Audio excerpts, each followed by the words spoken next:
nous parlons du symbolisme politique. Lorsqu'il y a dysfonctionnement étatique, où le représentant de Dieu devient coupable de la violation de la constitution divine, on ne peut pas porter l'arche de Dieu en prenant la place de Dieu et en se versant dans la prostitution, l'adultère, la fornication. Et nous sommes coupables de ça. Les gens disent, mais toi, tu as le courage. Hein? Comment avoir le courage?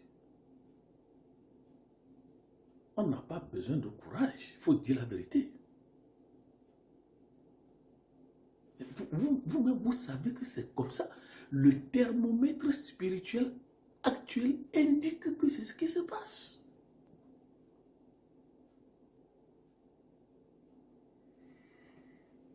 « 1 Samuel 8 dit, lorsque Samuel était vieux,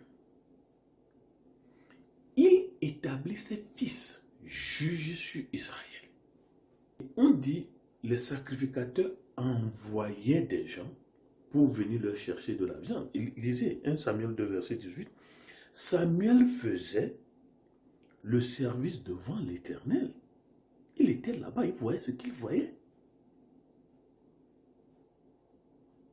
Samuel le pressentit, Samuel le prochain magistrat public, et il voit ce que les enfants du premier ancien prophète sont en train de faire, parce qu'il était au service là-bas. Mais n'est-ce pas comme ça que nous avons nos églises? Est-ce que vous pouvez dire au pasteur titulaire ce que ces enfants font? On vous dit, non, vous êtes possédés, c'est de l'envie, vous voulez prendre ma place. Dieu va nous tuer. Dieu va nous tuer.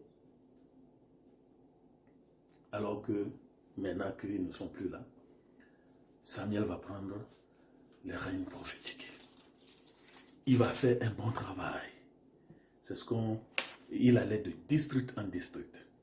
Et c'est comme ça que ce qu'on appelle le juge de circuit, les magistrats, suivez, tout ça, ça vient de la Bible. Le juge de circuit. Ça, c'était le devoir et les avoirs des prophètes qui allaient de ville en ville pour juger.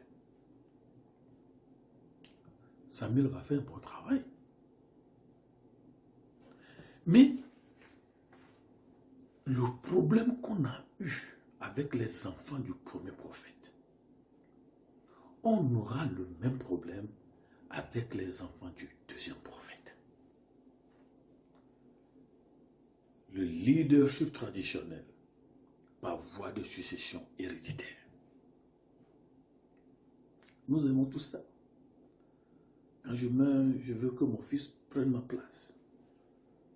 Dans nos églises, c'est la même chose. Et voilà une église qui accuse les politiciens. Élie, Samuel,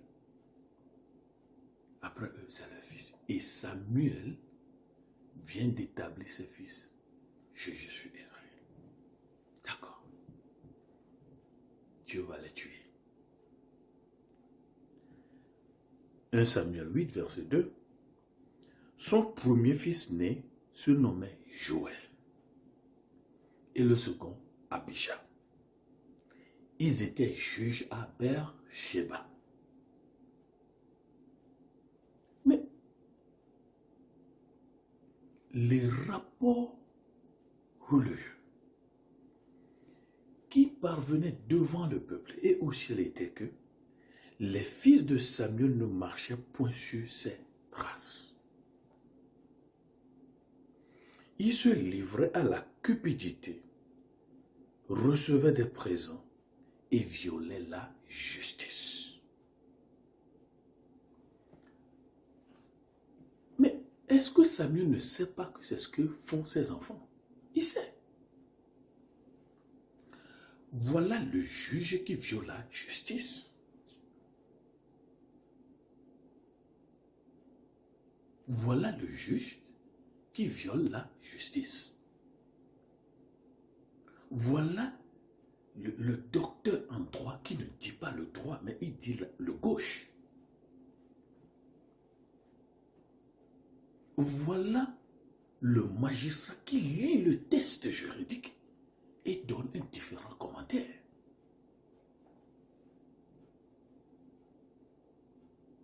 Voilà un juge qui connaît bien le code civil. Je ne sais pas si on utilise toujours ça. Quand on était à la fac de droit, on lisait le code civil français. Regardez-moi ça. On apprend la loi française pour diriger nos villages. Code civil français.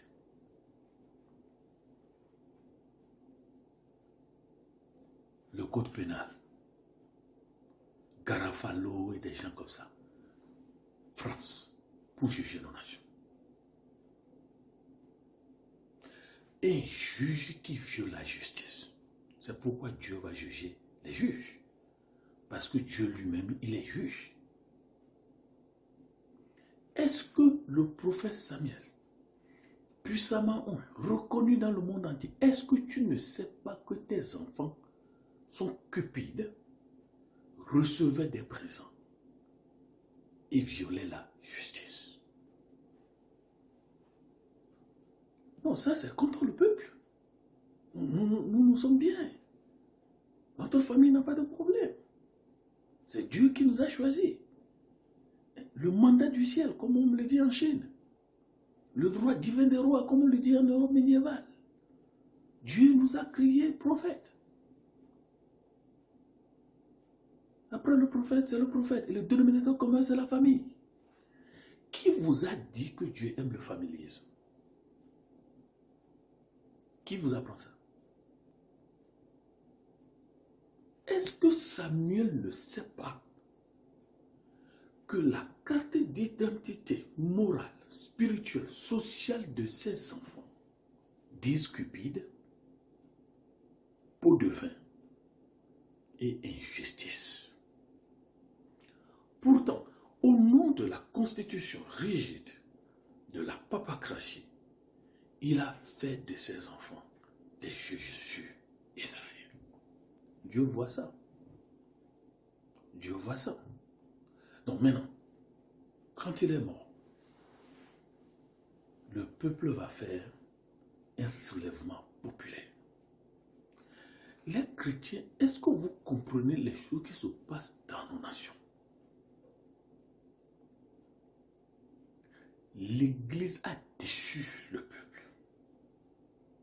Le peuple va demander des politiciens. Bon, ce qui est bon pour la politique, c'est qu'on sait qu'ils sont des cupides. On sait qu'ils aiment des pots de vin, dans le pays comme à l'extérieur. Ça, on le sait au moins. Pour les chrétiens, on pense qu'ils ne le sont pas, mais ils le sont bien. Donc, c'est comme on dit, le démon que tu connais vaut mieux que l'ange que tu ne connais pas. Nous faisons des anges que personne ne connaît, mais la politique du monde, c'est un démon qu'on connaît. Ça, c'est mieux. Alors le peuple va dire, il faut réviser la Constitution. Alors, il va y avoir des conférences nationales souveraines qu'un chef d'État a appelé conférence nationale souveraine. Et il a raison. Pourquoi il y a eu des conférences nationales souveraines? Parce que ceux qui sont supposés porter l'arche de Dieu ont été socialement disqualifiés, ont été moralement disqualifiés. Et nous le sommes toujours. Et le peuple dit non.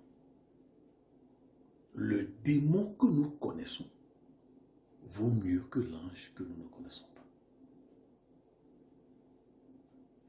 Et l'Israël va demander un roi. Et c'est comme ça aussi que la politique moderne est née. Et il ne faut pas oublier, Dieu est juge, législateur et roi. C'est avec ça qu'on a créé les 3 branches de la démocratie. Le judiciaire, le législatif et l'exécutif.